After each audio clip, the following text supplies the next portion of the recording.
Alright, it's the next day. It's like 30 degrees colder. But hey, at least the mud is frozen, right? So my game plan is to reinstall this sensor.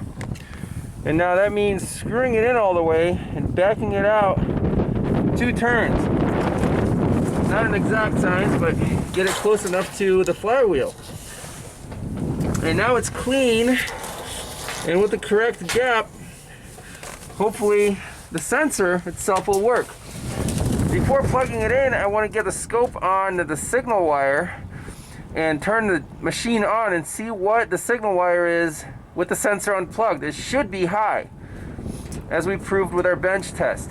So let's do that, see if we can get this thing running today. All right, here we go. So the crank sensor is disconnected. This is the power feed and the signal wire on the harness side. So when I pull the switch, yes, awesome. Feed voltage is there, and the 4-volt reference is definitely there. That's fantastic. You switch the button off, they both drop. Switch the button on, they're both there. Awesome, I like it. So that proves wiring integrity from the computer to this connector. And now, I'm gonna plug this sucker in before my hands freeze.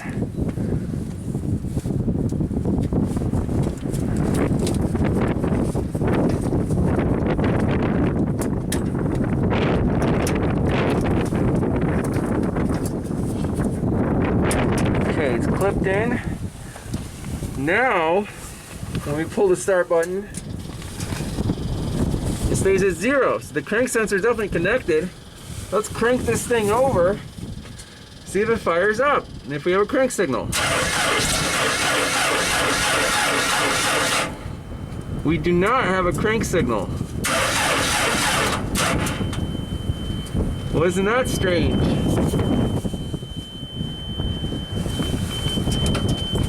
Maybe we should turn in the crank sensor a little closer to the teeth.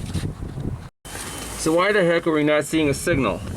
I got the crank sensor out, unscrewed it, and if we go past like a metal thing, it works. I mean, it should work.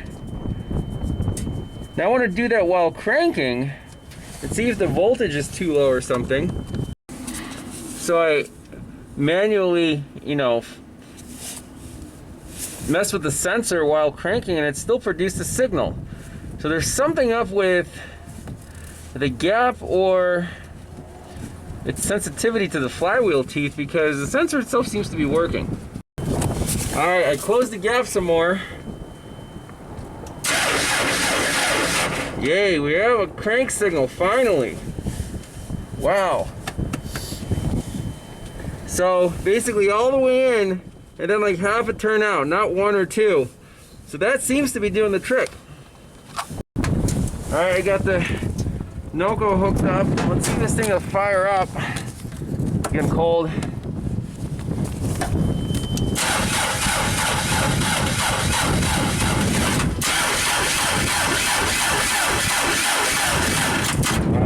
Come on.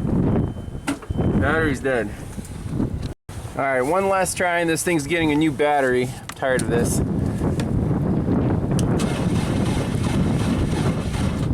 We're getting a new battery. My question is, why is this battery a marine deep cycle battery? I don't think that's the right application, so we're gonna replace it with a regular battery, and hopefully the cranking amps will be a little better.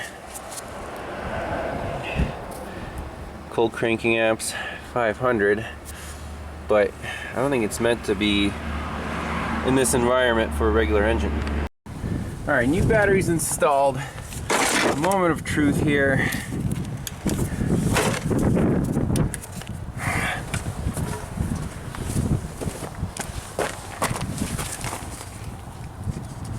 Let's see. We got another one broken over there. It's gonna be a busy day.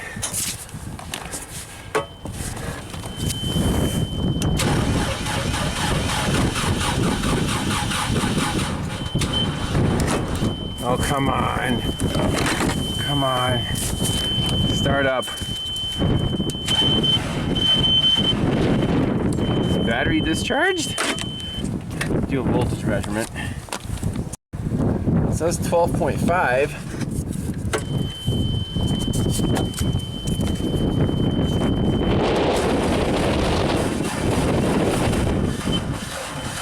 Oh, come on. I thought these batteries are supposed to be charged to the max here. That's not good. Brand new battery. I don't know how much this thing's drawing when it's starting.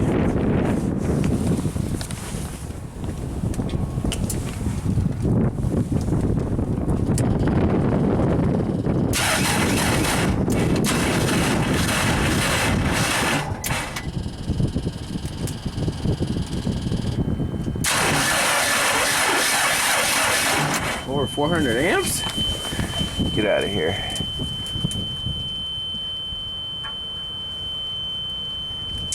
Oh, come on.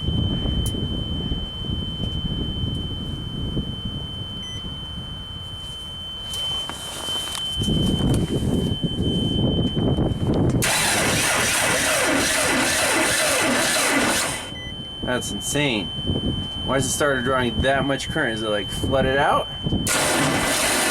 Oh, crap. It's got 800 amp scale.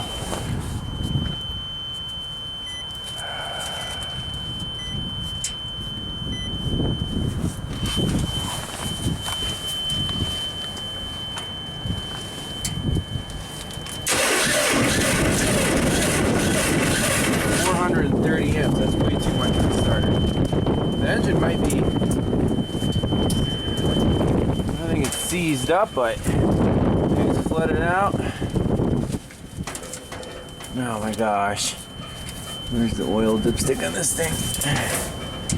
Should have plenty of oil in it. Crap. So I took out all 3 spark plugs. We're just gonna crank this sucker over. Let it breathe a little bit.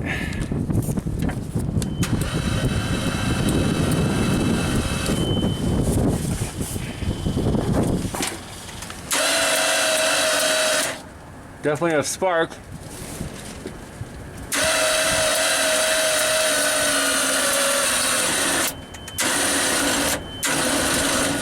Man, this battery's like completely shot. Well, bad news on this one. I think the starter's shot again, drawing way too many amps and not really turning the engine over too well. That sucks.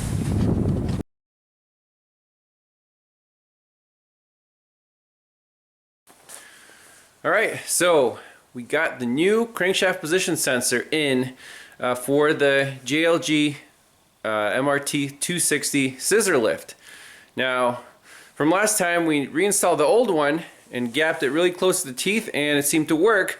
However, by that point the starter was burned out, and now you have to ask, what was the cause for the starter burning out? Probably the operator's cranking the hell out of that thing, because if the crank signal was lost, it would only run for a few seconds then shut off. Also, another variable is we saw that it had the deep cycle marine battery installed in there. And deep cycle batteries aren't necessarily designed for high current, short starting applications. So if there's a big voltage drop there and it cranks slow and doesn't fire up, the starter just, we saw it drew like almost 400 amps, which is crazy. So a whole bunch of variables here. This thing's a mess. But right now I want to, on the bench, test the new crankshaft position sensor and see if it reacts any better than the old one did. Is it more sensitive? Because, if that's the root cause of the problem, and we made the old one work, but we're not 100% sure that it's gonna last, you might as well put a new one in, right? So let's see what happens with this new sensor. So the same test setup here. We have about 5 volts coming from our voltage supply to the signal wire through a 2 kilo ohm resistor. And that's what we have on the scope. And the sensor is powered up just by a 12 volt battery. So right here in the vise, I have a metal slider, and I want to see how far the sensor it has to be from the metal object to actually make a signal. So if we start with it, basically touching, and then go, like one turn back, let's see if this still works. So I'm going to slide the slider across it, and sure enough, we have consistent square waves. So let's go out another turn. So that's 2 turns out. Now it's that far from the slider.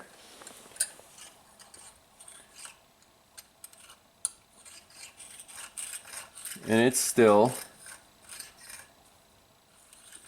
consistently works. How about 3 turns out? Right there. Now there's a pretty big gap there now. Let's see if it works.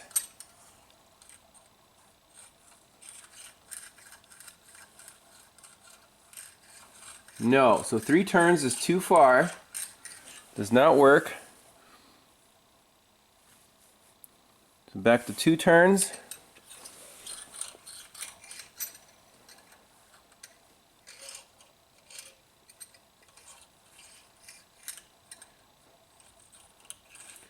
So actually not very consistent.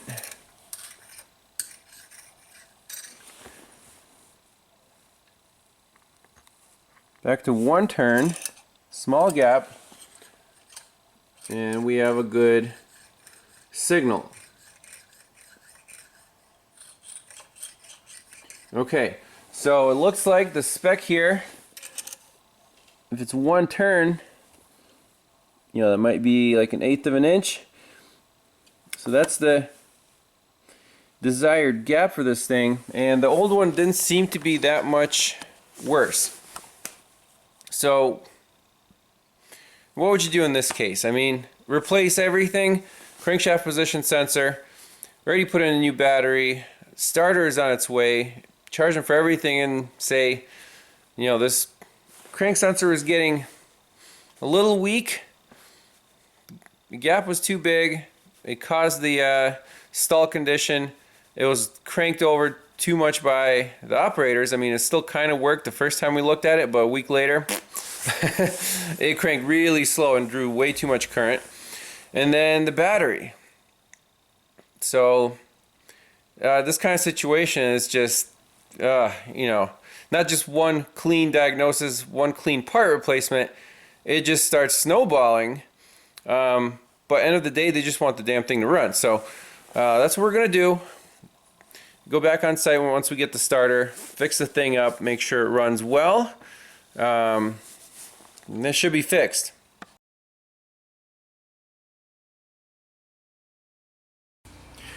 Alright, back to the little baby boom lift. New starter installed again, new battery installed. Final question is, do we need a new crankshaft position sensor? Is the old one really getting weak? And if we do, we want to make sure to install it so we avoid this excessive cranking problem in the future. So first things first, let's see if it fires up. Lights up. Crank it. Yes. Very good. We'll let it run for a little bit, warm up.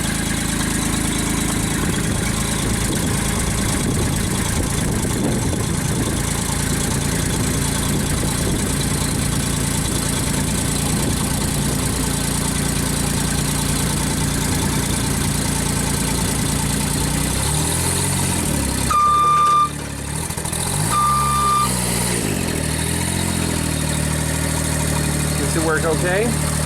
Okay, controlled experiment. This is the original crank sensor at exactly 1 turn out from the reluctor teeth. So let's run the scope. Just have 1 channel. Fire it up. We do have a crank signal. Okay, so 1 turn, it seems to work. Alright, now I Loosened it another turn, so 2 turns away.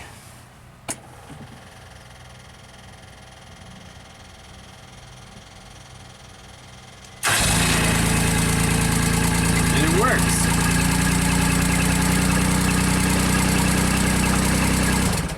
Okay, so now, it's cold, it seems to be working fine.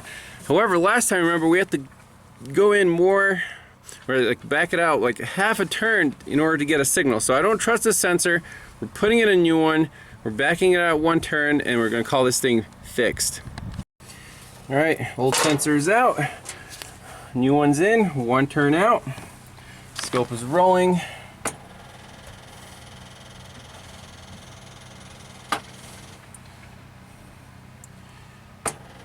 And start her up. Instant start. Nice signal. Love it. So that's our new known good waveform. This thing should be good for a while now. Hopefully the starter lasts a good while longer. It cranks beautifully. Now it has a proper battery, just a cranking battery, not one of those deep cycle batteries. Hopefully you should keep the cranking voltage up, and if it starts this good every time, everything should last, a good long while with no issues. So thanks a lot for watching. Stay tuned for more. We'll see you next time. Bye-bye.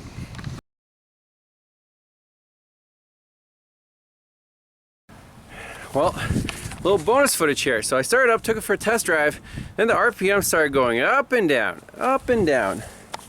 What the heck is going on with this thing? So, start up, idle fine, right? Now, as soon as you engage a function,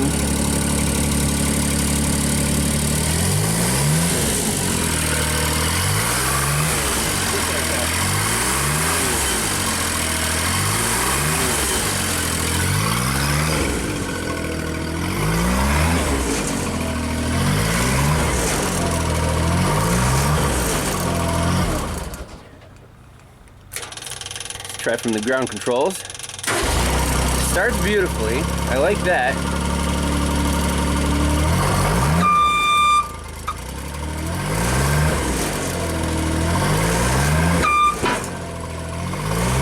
It does the same thing.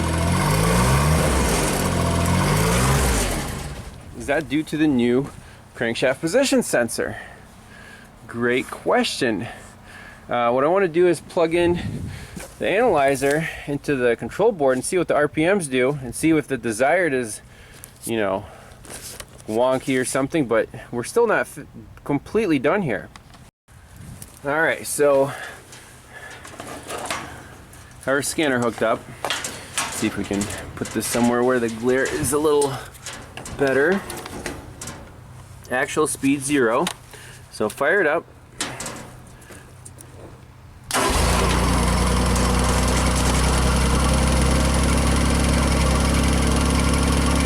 Says 500.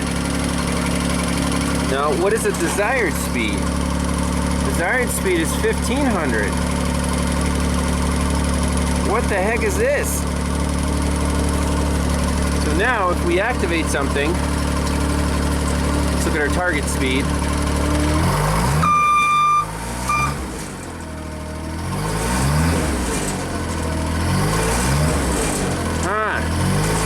That's a problem. Why is our actual speed not matching?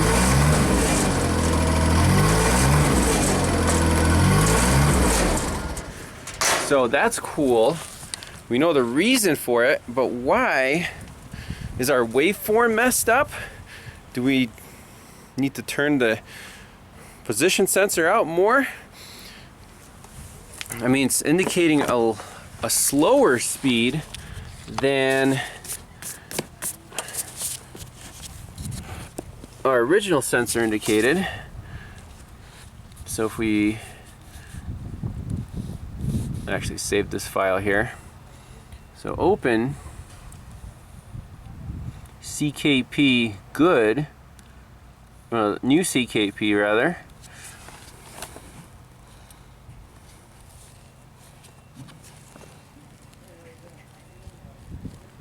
Oh no. That looks really bad. That's not a good signal. So we're not done. So the new sensor, I turned out another turn, so 2 turns out. Let's see if that makes any difference at all.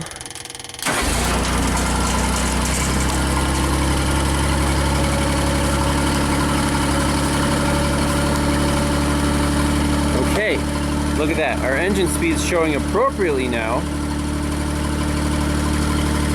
Very, very interesting. And it's idling smoothly. If we go up,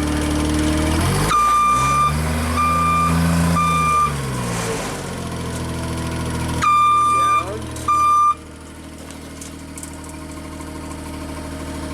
See if I can get you a better picture here. So let's go up.